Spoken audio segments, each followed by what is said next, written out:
Hi, it's Elizabeth Willits here from Investing in Women, and this week I am being joined on Facebook and LinkedIn by Suzi Butcher, who is a personal strategy coach. We're going to be talking all about how to develop your own personal strategy for a happy and healthier you in 2022. So if people are logging on, you can let us know if you can hear us all okay, and see us. Give us a like or an emoji, that would be fabulous. But thank you so much for joining us today on Facebook and on LinkedIn. It's Elizabeth Willits from Investing in Women, and I'm with Suzi Butcher, who is a personal strategy coach. I'm going to be talking all about how you can develop your own personal strategy for a happier and healthier you in 2022. So thank you ever so much for joining us today, Suzi. I'm delighted that you're here. Oh, it's brilliant. So before we get going, do you want to introduce yourself and explain what you do to people? Sure. Well, I have to say, Elizabeth, I've been watching you on LinkedIn a lot and all the work that you've been doing, and I've just been amazingly impressed with the amount of material you put out and all the fabulous stuff that you've been doing. And that's how I found you, through LinkedIn, which has been incredible. My story, I'm actually a journalist. I still say I am, because I don't know that you ever let go of being a journalist once you've started. So I've sort of did that for 20 years of my life. And the reason I left journalism, and is actually kind of the story as to why I became a coach in a lot of ways, is that it was in 2016, and it was the time when there was the migrant crisis, a lot of migrants moving from Syria and up through Europe. And I worked for Reuters Television, which is so we deal with international news. So we had a lot of camera crews across Europe following the story and, telling the refugee stories. And I was in London, and I was dealing with all this video coming into London, and I just found the whole thing so heartbreaking. And I think what it got me thinking is I'd obviously already got itchy feet and thinking about moving on to something else. And when I saw people with no choice and, starting their lives again with, all the difficulties and escaping trauma and everything else, I'd sit there thinking, so what's stopping me from moving, right? These people are doing it under all these, really difficult conditions. I've got savings in the bank. I've got a roof over my head. I've got, there is absolutely no reason why I shouldn't be brave enough to make a move and do something different. Yeah. And that's really drove. It was, I thought I was born in one of the luckiest countries in the world, in Australia. I live in one of the luckiest countries in the world. I had, pre-pandemic, I'd had no major dramas in my life. And it's like, so what was stopping me?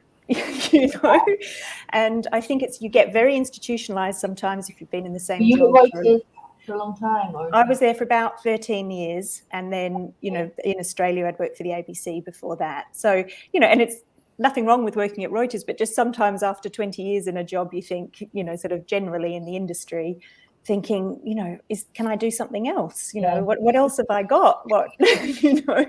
And of course you think your skills are not transferable. You think, how would I get from here to there? And I didn't know what I was going to do when I left. I just knew I had to do something different.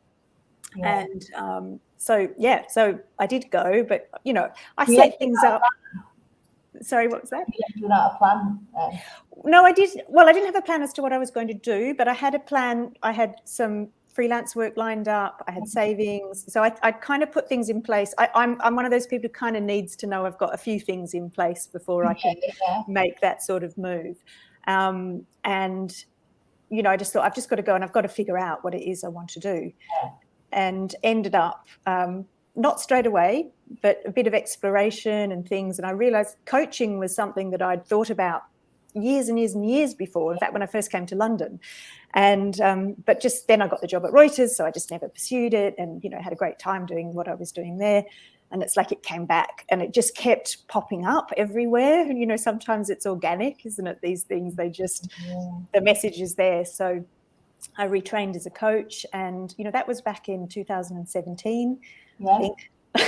can't tell anymore with the pandemic. That 2 years I has disappeared. oh. When was that? But I think it was about 2017. And then, gradually been building up my business. And, that's been really fascinating over the last few years, how that has happened. But it's made me very passionate. I'm a person who doesn't like waste. I don't like wasting water. I don't like wasting electricity, but I don't like the waste of human potential. That is the thing that really bugs me. And so there are so many, and I focus mainly on women. I just, I'm a 50-year-old woman, so I focus a lot on 50-year-old women, but also younger women. And it's, I just feel it's a lot of women have been living for other people's dreams for much of their life. And my big mission is that people, really take some time and really think about how they really want to contribute, because how you feel at 40 is different from how you feel at 20. And, it's, if I can facilitate that, then, in both a practical and an emotional support way, then I'll feel like my life's work is done. You are a personal strategy coach, but you obviously had to go through that journey yourself when you finished at Reuters. So how did still going through it, Liz, still going through it. So how did you gain the clarity then to know what you wanted to do? So I do a lot of journaling. I really believe in journaling as a tool, partly because it makes you just stop for 20 minutes a day and think and be listening to what's going on inside you. But it wasn't, like I said, it wasn't just that it jumped out. It did. I think I see this kind of, if you're someone who's in that stage where you're just really not sure where you want to go next, you've got to look at things as a bit of an experiment and trying a few things and seeing what you like about something, what you don't like about something. And then you gradually build up what are the things that are really important to you. And I've recently realized that I just can't, I'm better if I don't have a boss, And partly that's because I want to please people so much that I end up pleasing the boss so much that my own things don't happen. But that's taken me 5 years since leaving work to be able to actually realize that's what it was. And so the only people I want to please now is myself and my clients. And clients, you can take them or leave them, right? If somebody really you don't gel with, then you're not sort of stuck in that arrangement for a really long time. But that's taken me a while to realize. But yeah, some experimentation, journaling, and obviously looking at your strengths and what you think is transferable, and asking other people what they think your strengths are, because often that's very different from your own interpretation. You often don't realize, what you're good at and things like that. Great. So how do you help people? So when a client comes to you, what are they looking for? Generally, people who are coming to me they say this about coaches, you get the clients who are just like you. So generally it's people who have been in their roles for a long time, know they want to do something different, quite possibly don't know what it is, want to know how they can set themselves up to, they don't want to necessarily take a huge leap straight away. Yeah. They want to do some figuring out and maybe start some sort of side project. Just to experiment with, see what happens. I recommend to most people to join some kind of community of people who are in a similar boat. I did that. I joined something called Escape the City. And that was for about that. On a podcast. Yeah. Yeah. And it's good for just giving you some confidence and knowing that other people are going through the same thing and you're not crazy, because all your friends at work, they'll often complain about work, because we know our colleagues often complain about work, as we do, but they're not really the type of people who are going to actually leave because they need that security and they don't feel comfortable doing that. Though I think that's changed a bit now. I think people are realizing that no job is secure, so they often like other things on the side. But so we spend some time really trying to dig down a little bit into initially what are some of the things that drive somebody, and then do some exploration around those things. And there's lots of key questions you can ask yourself that help you draw some of those things out. And then we put in a bit of a plan of how we can start playing with that. And I do like to see it a bit as play to begin with. And at this point, we're not saying dump your job. If you could lose a day, that might be great, so that you've got a day to do something like this. Or, pick up something that's more flexible, so you have got more time to to play with other things. But I always talk about, I used to sit there at work saying, yeah, my plan B is to leave and do this thing and do that thing. And then I realized I had to stop calling it plan B and it's like, no, that's my plan A. This, what I do now, is plan B, but that's my plan A, and changing that focus, because the universe listens, really does. I see this with client after client, and I know I'm quite right-brained, and I was like, yeah, universe. But actually, the more I do this work, the more I see that the universe listens. If you say, no, this is my plan A now. And then we work a lot on confidence and visibility and all those things that hold people back. And the tech, sometimes it's the technical things of running your own business if it's going to be online.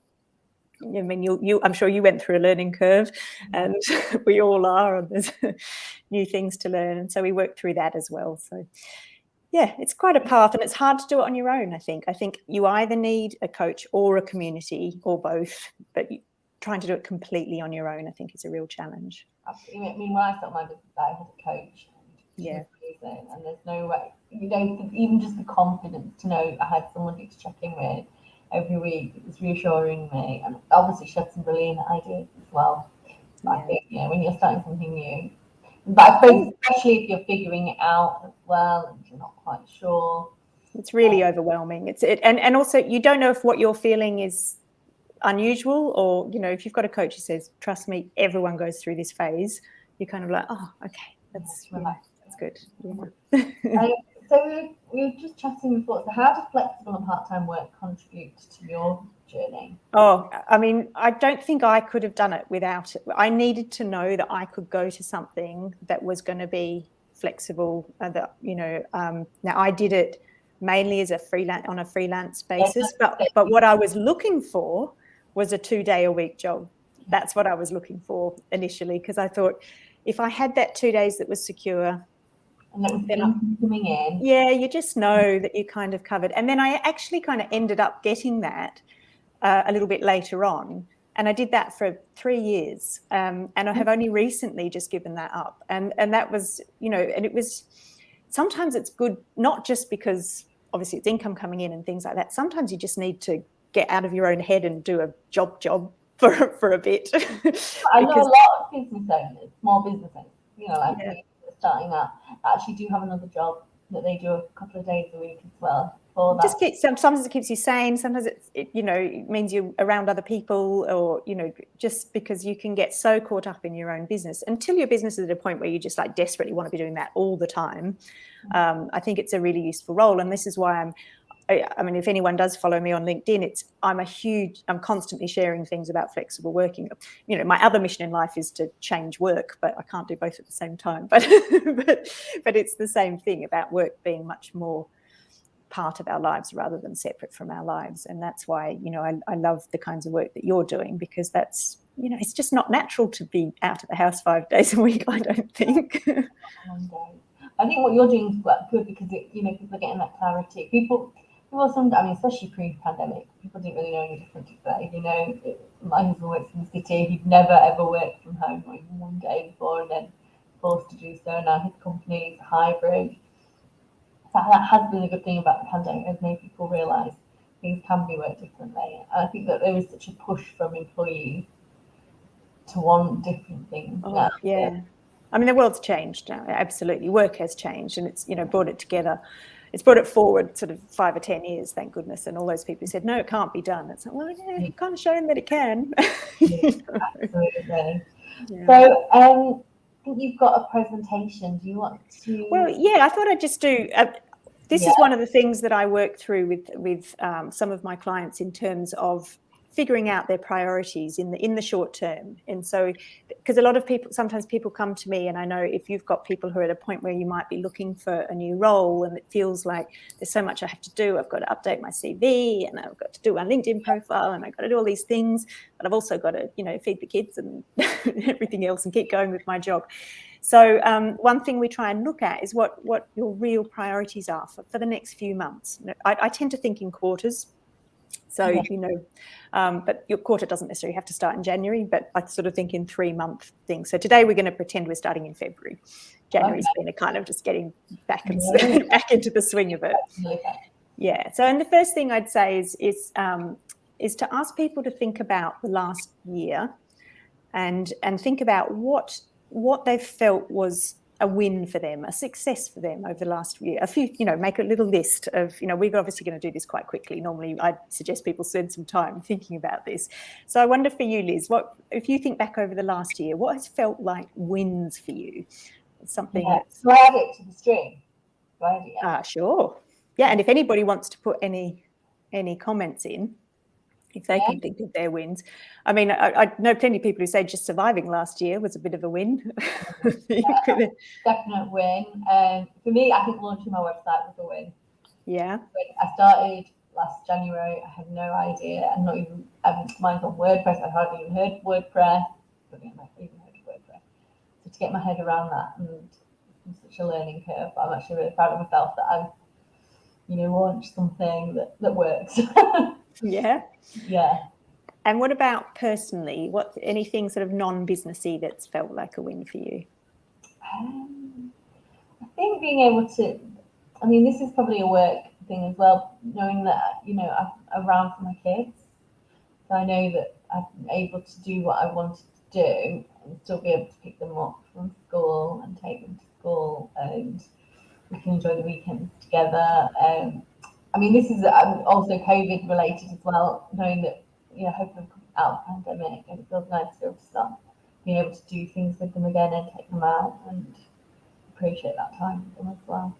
Okay, so at this point, what I'd be suggesting to people is that they really acknowledge those wins and those successes, because one thing that we don't do enough is, especially when you look back at what has been a really difficult year for a lot of people and say, well, I did this, I did that. And maybe it was, I just got through the year in one piece for some people. And it's really important to just acknowledge that. And then I ask people to think about, is there anything you were doing last year that you're ready to let go of, that you don't want to be doing anymore from what you did last year? So for me, I let go of a job.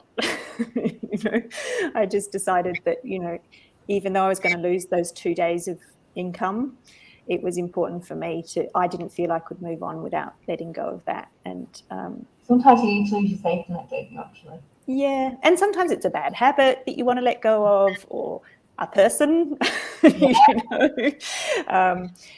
and all this is doing is just getting us kind of into this frame of mind of thinking about what we do want going forward. So after that, then I ask people to think of 3 areas of focus that they want to concentrate over the next few months. Yeah. And it's a good idea if one of those is personal. So it might be, getting fit, or getting better at cooking, or spending more time with the family, or something like that. And also, a couple of more business work focused ideas.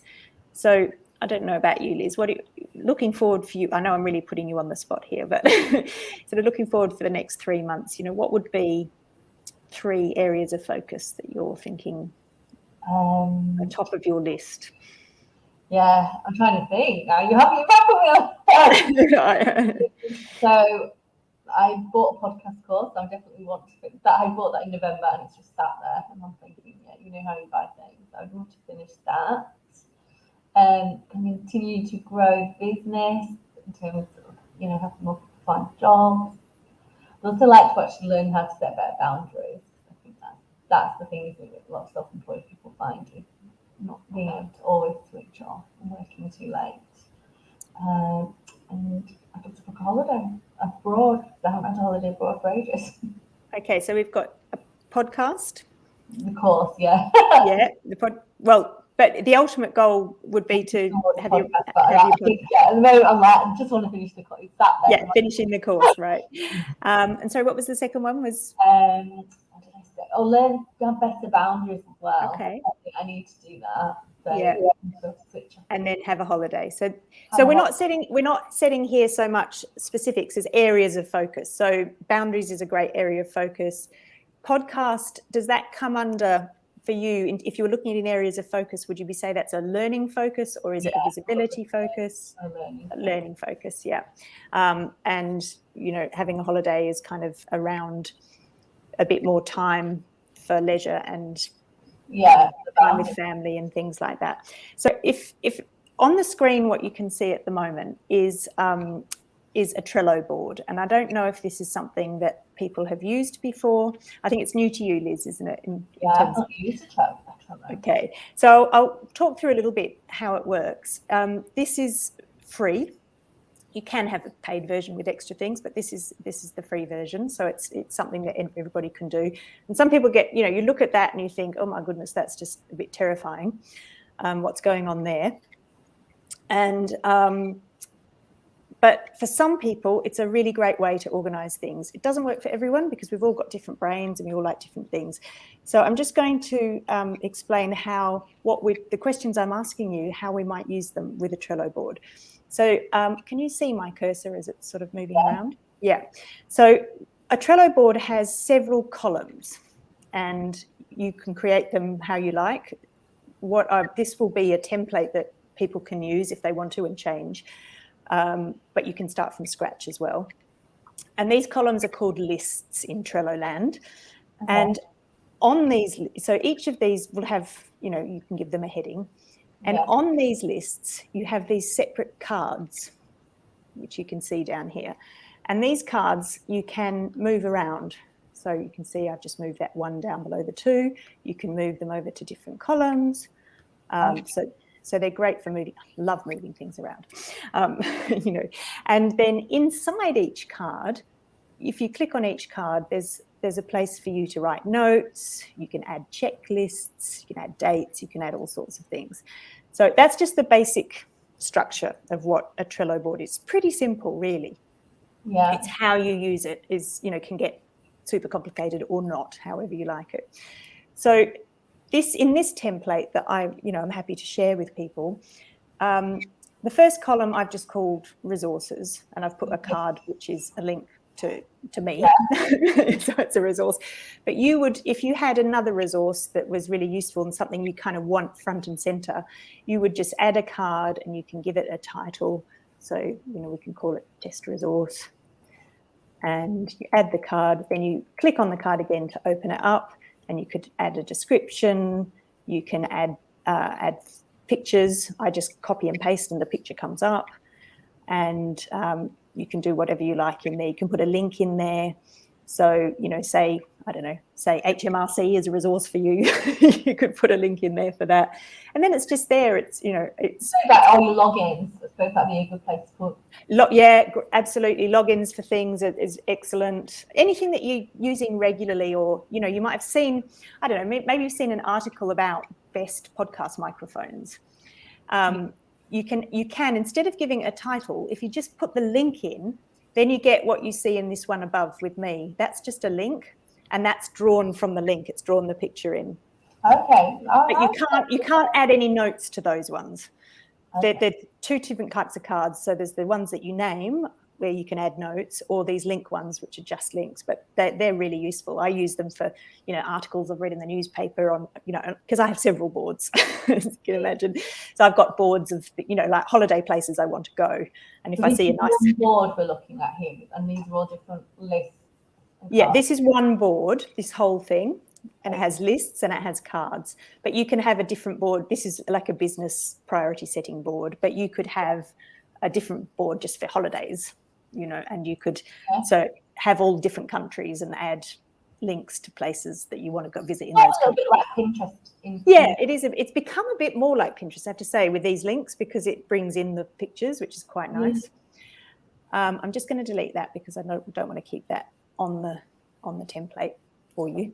But that's what you would use resources for. Yeah. Then I have one for inspiration, because I think it's always useful to just, so I've put a few things on there, but, you would add whatever you felt was inspiring. Yeah. If you take this template, you can change it however you like. Well, you wouldn't be changing the template. You'd obviously have a copy of it, but you can then, just absolutely change things how you like to put on there. But I think it's nice to have some inspiration when you're having a rough day. It's good there. So the next one. Actually, whatever you do, it's quite nice as well. I used to have in my inbox, and I still do. I always have a little separate folder, nice words or something. So if you ever get a testimonial, at least it's like employed or self-employed or something, I always used to have a little folder in my inbox. And then if you're having a bad day, you can look and think, oh, I'm not that bad. Exactly. Quite nice. And these ones that I've got here are very much about being brave and, you know, having a go and seeing what's out there. But, you know, just delete them if they don't suit, you know, if people don't like those, they could just delete them, that's fine. But they're just there as an idea of what's, all I've put here is examples so that you know how to use it, but you would change it for yourself. So the next one is areas of focus, and that's where we were up to in your questioning. So for example, I could choose get fit as one of my areas of focus, start a Facebook group, and become good at LinkedIn, for example. These are all just examples. Now, what I tend to put in brackets here is some kind of mantra or affirmation that, you know, when I really don't want to get up and go for a run, I say to myself, I'm someone who loves to exercise, because I'm really not. Hoping to change the pathways in my brain. So just the thing that might make you get up and do the thing, right? So that's what I put in brackets there, just as a reminder. So start a Facebook group. I love having a like-minded community. That's the thought process that's behind that. So if you were doing, boundaries, for example, Liz, what would be something that you could say that would, you know, make you say, yes, this is important, I need to do this? I want to spend more time with my family. Yeah, something like that. Or time with my family is important to me, or something like that. That is just a thing that you can have running through your head. So I would suggest under areas of focus, you would make your own three areas, and you click on each one. And let's say it's get fit. And here I might just put lots of ideas around getting fit. So, you know, I could do couch to 5K, I could do skipping, I could do stretching in the morning, you know, just jot down ideas in this description here. That's lots of space. So for your boundaries, you could just jot down any thoughts you've got around how you might, you know, make sure you can make that happen for you. All right, so that's the first step that we would do. Then from those 3 areas of focus, I ask people to think of 5 things that, not 5 for each of them, but just 5 altogether, that if it got to the end of 3 months and you'd achieved those things, you'd say, that is a success. I'm really happy with that. So for example, here I've got complete couch to 5K. If I did that in 3 months, I'd be pretty happy about that. And that fits into one of my areas of focus. Have a Facebook group with 50 members, completed a LinkedIn course, whatever those things are. So for you, having completed, I don't know, would you be able to complete your course in 3 months? Haven't completed the podcast course. So you'd be picking 5 things from, you know, so it could be 2 from that and 1 from that, whatever, just 5, you know, 5's kind of enough to be thinking about, really. And then in brackets again, how you're going to reward yourself once you achieve that thing, because we forget to reward ourselves quite often. So that can be a useful thing to do. So I'd be encouraging anyone who's watching this now. It's such a good template. I make sense to me now, because I think. Yeah. Oh no. When you first look at it, you go, "Oh my goodness, what's that?" I have a look. It's quite blank. You don't know what's into it. Yeah. Exactly. So now you know what your 5 things are that you want to achieve. Obviously, if we were working on this together, we'd go into a lot more depth around the conversation. But you might absolutely know what those are, and you know you can get those down there. So you would just replace what I've put here with the ones that are important for you. Yeah. Great. So that's our plan. That's what we want to do for the next 3 months. So the next thing for each of those 5 things, I'd be asking you, well, what does that actually mean day to day?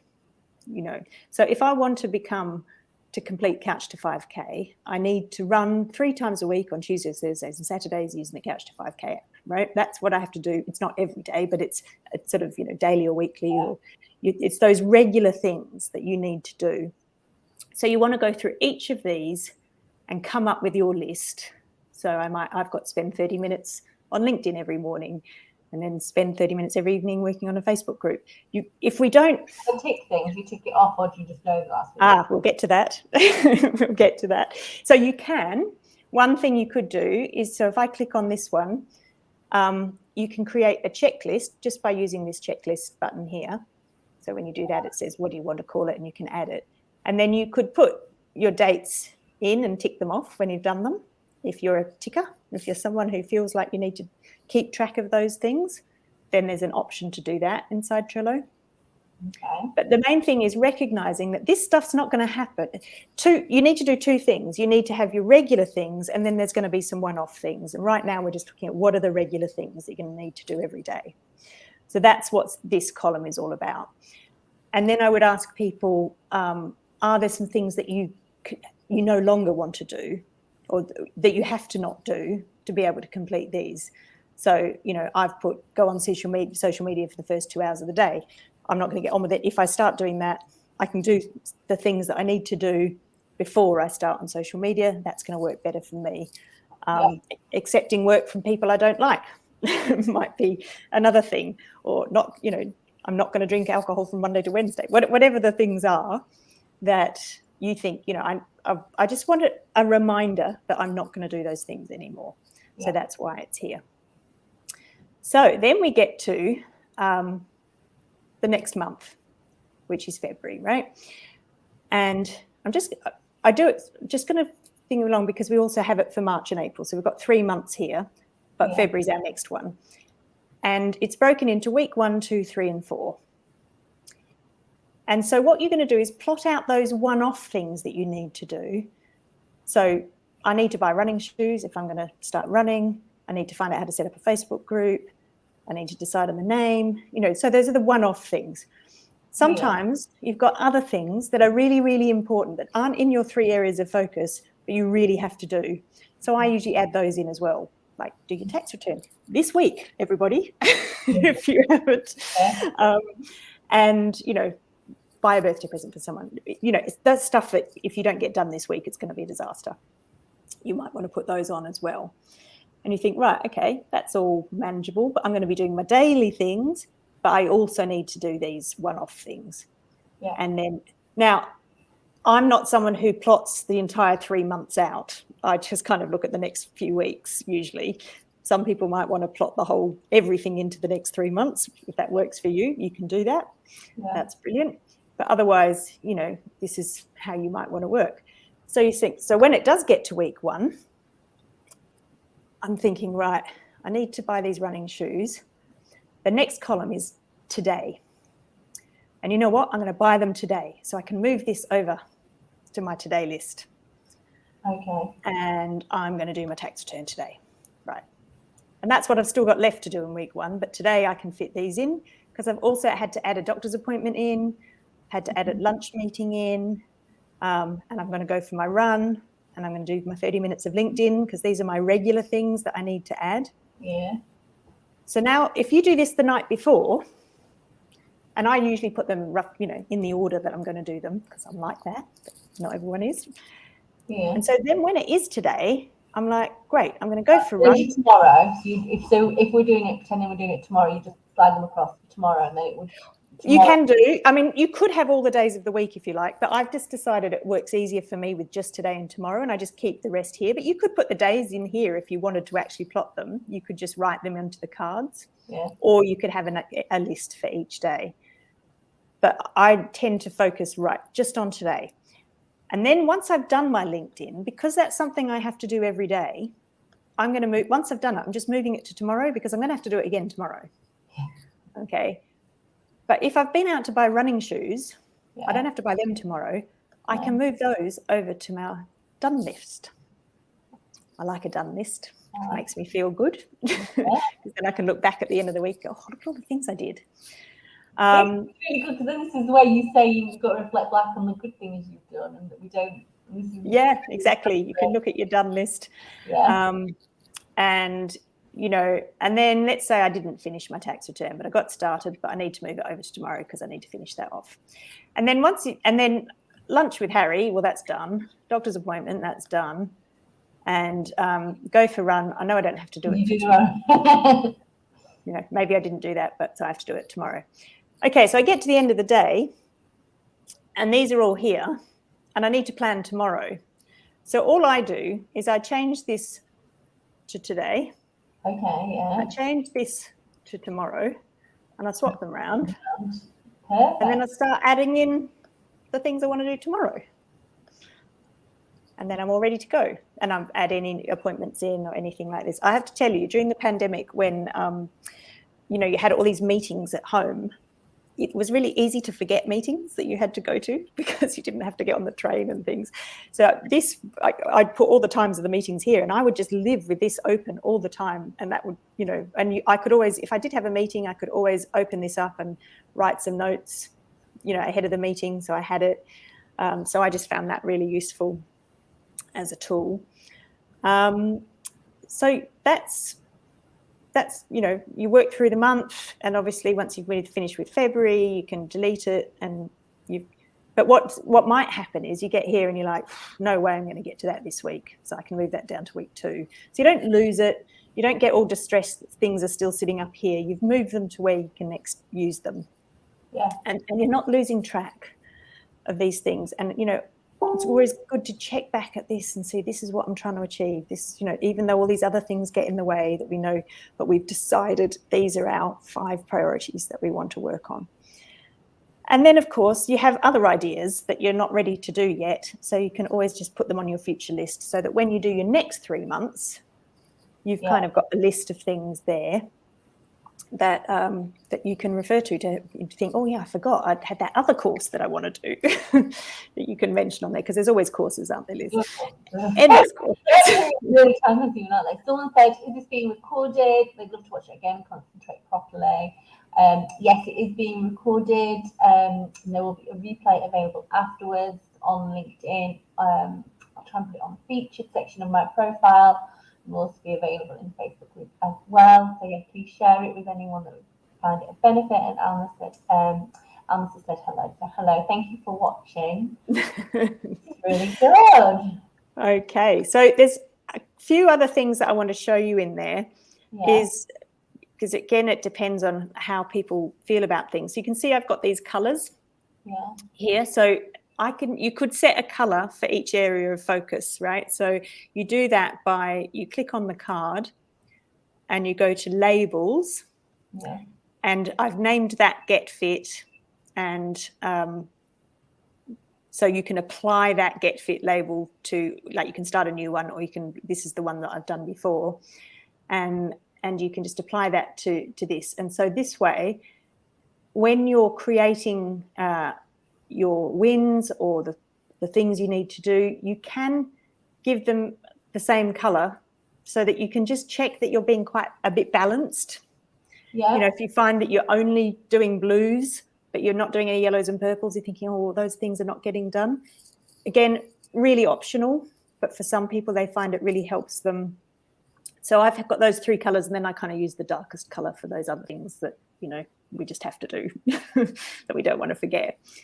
So that can be a really useful thing. And the other thing that I've found really useful, I don't have it in here at the moment, but you can, if you're someone who uses Google Docs, if you copy the link into the card, you can really access your Google Doc really easily through this. So if you're someone who wants those things accessible to you, you can also put those in as a link, as a card, which is really helpful. But yeah, that's kind of how it works. But I don't know if you might have some questions, or people might have some questions around it. I love it. So you said you can put a link to your Google Docs. What that'd be at the beginning, wouldn't it, where you were making resources? Yeah, I mean, let me see. I'm not sure if I have a Google Doc that's handy. This is all saved on the cloud somewhere, so things you put in here are quite. Yeah, I'm just gonna. Let me see. I'll just find something that I can share without it being. Okay, this will mean nothing to anybody, but I've just copied a link to a Google Doc, and I'm just going to add it into this card just as an example so you can see it. So I'm putting this in a card in tomorrow for now. So, oh, that's not it. That's my Linktree one. Copy link. That's it. Sorry, I'm just going to delete that one. You don't need that one there. Archive. So add the card. Okay, so this is it. Looks really ugly link, as you normally would be. Add it in, give it a second, and then it comes up now with the title of that. Deleted, isn't it? And when you click on it, oh no, it's not. Normally, you can. Oh no, sorry. You click on preview, and it just opens it up within Trello. Oh, brilliant. and you can write on it. Or you can view it in Google Drive if you want to. So that's a recent thing that I discovered, and it's really good if you've got sort of lists of things in Google Docs or something that you keep let's say you kept a journal online in Google Docs, and that was one of your things that you do every day. You could then just preview, go in and start writing it. This is not coming up because it's a different kind of document. If you had somebody watching this that was job speaking, you know, their overall goal that quarter might be to secure their dream job, but then you break it down. So week one might be getting their CV ready, thinking about cover letters, researching companies, etc. Yeah. Breaking it down, then like week two, you start to apply. Obviously, each step, you know, looking at the jobs available, applications, might be 2 weeks for interviews. So it's useful, isn't it, for whatever you're doing? Yeah. I mean, and I don't know if that works with anything like Dropbox or something. It might as well, but it's just I'm a Google Docs user, so I discovered that and I was like, great, you don't have to have endless tabs open. Well, if you're working in a team or you're collaborating, can you share? You can, and you can still do that with if it's in the free version. So when I'm working with clients, they have their Trello boards and they share it with me so that I can see what they've been up to and things like that if they want to, obviously not forcing anyone. But some people like that for accountability. They like saying, see what I've done on my Trello board, I've moved this to here and I've done that. I think it's good for accountability, really good, and also it's good for, I think, you have big ideas. So A, sometimes you don't do them because they're too big and they're too fancy. But B, also, I think just breaking it down actually takes away some of the pressure, you know. Yeah, and I find it really, if I've done my list the night before, if I've done my today list the night before, you know, those days, especially if you're someone who's not, you know, at work all the time, maybe you've got some time, you're working from home and your day can disappear.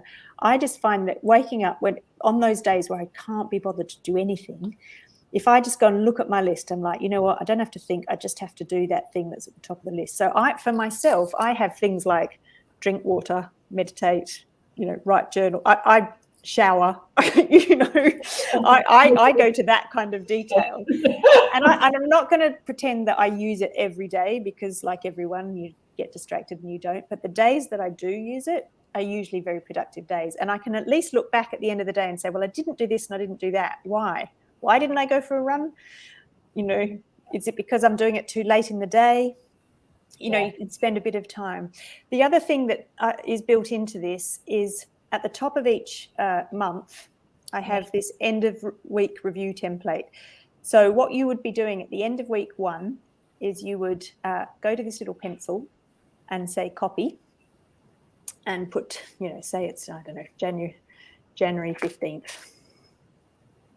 Create the card. So now it's done a copy of that, but this is my end of the week. I'm going to go open this up and I'm just going to answer these questions for myself. How did the week go? What can I celebrate? What did I struggle with? You know, what do I need to do differently? All that kind of thing. What is my word of the week for next week? I quite like words of the week or words of the year. It's like what you really kind of want to focus on. You might say, you know, next week's going to be about clarity. Everything, I want to clarify things or declutter, or, you know, you might have just something you want to focus on. So you would fill that in and then, you know, you could just move it to close, doesn't want to close, and then move it to the end of week one, say. Obviously January 15th would actually be week two, but and you've still got the template there for the next week. And when you get to the end, moved it then. Yeah, so I just dragged that down and then you would make a copy again for the next week. And it's just, you know, if you're someone who wants to keep a bit of a track of how well you've been managing things, you can do that. Again, not for everyone, but it is reviewing, you know, if you're trying to be productive, it can be really useful. And then you could do the same thing at the end of the month. But at the end of the month, I think it's nice to set yourself some celebrations as well. So if I've run 9 times, then I'd book a spa. Or, you know, it's just something, it's good to have a really good list of rewards for yourself somewhere. It's something I encourage my clients to do because you can't always think of them at the time. But it's, you know, if you sit there and say, right, I did that, I think I should do a thing. So I think I've showed you everything that's on there. So if somebody was working with you, you'd help them, I suppose, get the clarity. think about what, you know, what. Yeah, I mean, some people are not at that stage yet where they want to be that clear. So sometimes people arrive and they're like, no idea yet what they want to do. So we're looking at much more general things. But when you're at the point where you know what you want to do, but you just don't seem to be able to get it done, then it's, you know, can be really useful to really be clear about the next 3 months.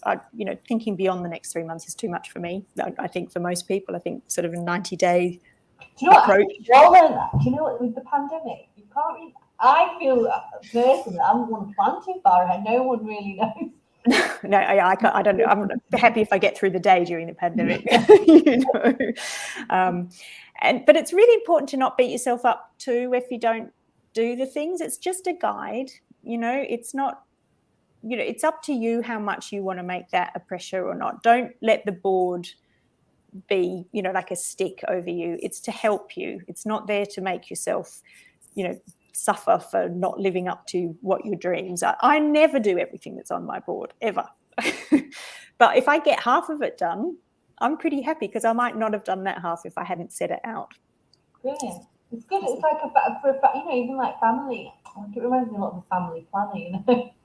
Yeah, I mean, the club they're doing that day.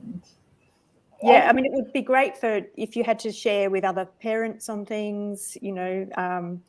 But for holidays, I've got a board set up about social issues, because I always see good sort of good articles in The Guardian that I think, oh, that's the one I'm going to have to refer to when I have to argue something. So I put that into something. I use it for workshop planning.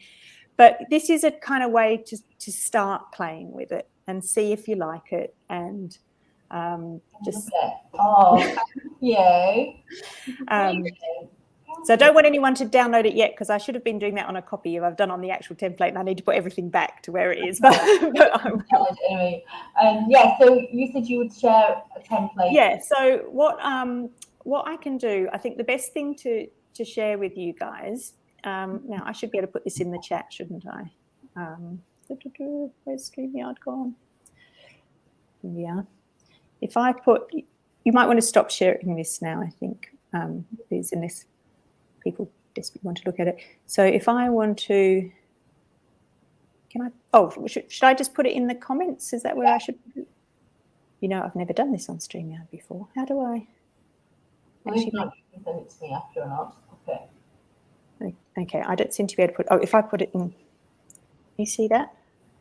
That is, this is something called Linktree, and it's just really where I've got a few different links there for people. And one of those. It was just, if you send it to me, then I'll pop it. How do I send it to you? I've put it in the private chat. After it's on email, then I'll okay. If you go to that, there'll be links to a few different things that people can use. So one of them, I think it's the fourth one down, is for this template, and a link to a video how to use it. I mean, hopefully people have got most of it from this anyway, but that might, you know, if people want a little bit more. And also a link to, I create daily journal prompts. So if you're someone who wants to do some journaling, then again, this is free. You can sign up and you can get a journal prompt in your inbox every day to encourage you to think about different things. They're very targeted at people who are kind of at a bit of a transitional point in life and thinking, you know, they might want to explore some ideas and dig down a bit more into how they really feel about things. And there's also a link there for, you know, if anybody wants to book a discovery session with me, which is also complimentary, and various bits and pieces. So they're all in one link. So perfect. All right. Find things there. Assuming to your website as well. And people. I should put one to my website on there, shouldn't I? I'll do that too. But if you book a discovery session, that goes onto my website. So that's you're there. Suzi Butcher on LinkedIn, and I am. And what your company is called again? It's just Suzi Butcher Coaching. It's nothing exciting. But, you know, I mean, I guess what I'd be urging people to do is, I think the world's a bit messed up at the moment, and I think, much as I hate saying we need women to step up and fix it, that's what I'm saying. You know, I mean, it shouldn't really be down to women to have to fix it, but so many women have such talents and so much to offer the world, and I just want people to try and lift their voices a little bit, be brave enough to share their ideas and their voices, because there's so much talent that is not being used, and we just need it, really. I mean, just look at the front page of the newspaper. You know, it's a bit depressing, and we need to mend the world. And I'd love each and every one of you to be able to give yourself that time and confidence to know that you can play a part in that, because as human beings, I think we're just happier if we can be working towards something that's really important to us. And again, this is where the part-time work comes in. If you're in a full-time job that no longer serves you, to get from that place to something that does serve you, sometimes you need that part-time work to get you there. You might stay with the part-time work, or, you know, the flexible work, the work that allows you to go and study at night, or, you know, during the week, or whenever it is. And it's a whole journey, and just being stuck in something where you don't feel valued and you don't feel that people are taking your purpose seriously can be really soul destroying. If you're in a great job and you're loving it, brilliant. There are good jobs out there. I want to encourage the good work, that the organizations that allow that for you. Yeah. But if you're not, then you don't have to start your own business necessarily, but whatever the mission is for you, it might be to be spending more time with your kids. That might be your mission right now, and that will help heal the world, because your kids will have you'll be happier, and that's what I'd like to see going on. Perfect. So, someone said, great session. Thank you. So, thank you. It's been amazing. I cannot wait to get going. So I'm loving it. It's brilliant. Great. So, and I suppose the only other thing I'd say that's also on there is, if people feel like they need support in doing this together, I do have a sort of a 1 hour session where we dig down into your priorities and what you're looking to do, and add it onto your board, available, and that's in the links as well, if you want that kind of help. But a lot of it you can do yourself, so it's all good. Perfect. Well, thank you so much, Suzi, and thank you to everybody that has watched today. Like I said, there will be a replay available if you just caught bits of it and want to catch up, because that is something I think that's useful to a lot of people. So thank you so much for the session, Suzi. Great, and connect with me on LinkedIn. I love hearing what everybody's up to. So. Yeah. Thank you. All right then. Bye-bye.